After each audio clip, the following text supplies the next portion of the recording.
बारीकोटमा मौलिक कला संस्कृतिको जगेर्ना, लिम्सामा सांस्कृतिक कार्यक्रम सम्पन्न।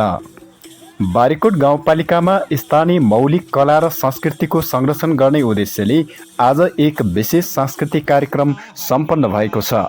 अखण्ड यो प्यारो हाम्रो मातृभूमि नेपाल, बहुल जाति भाषा धर्म संस्कृति छन् विशाल अग्रगामी। देउडा संस्कृति संरक्षण प्रतिष्ठान बारीकोट जाजरकोटको आयोजनामा वडा नम्बर 2 लिम्सामा आज उक्त कार्यक्रम भव्यताको साथ सञ्चालन गरिएको हो।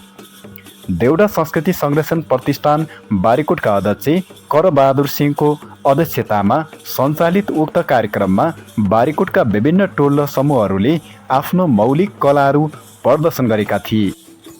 कार्यक्रममा विशेष गरी लोपन्मुख अवस्थामा रहेका पौराणिक नाचहरू, खाँडो, पैसेरी र देउडा खेलहरूको आकर्षक प्रस्तुति रहेको थियो। पछिल्लो समय आधुनिक संस्कृतिको प्रभावका कारण ओझेलमा पर्दै गएका यस्ता पौराणिक कलाहरूलाई बचाउन र नयाँ पुस्तामा यसको ज्ञान हस्तान्तरण गर्न कार्यक्रम आयोजना गरिएको प्रतिष्ठानले जनाएको छ। उक्त कार्यक्रमले लोपन्मुख कला संस्कृतिलाई पुनः जागरण गर्न महत्त्वपूर्ण भूमिका खेल्ने अपेक्षा गरिएको छ।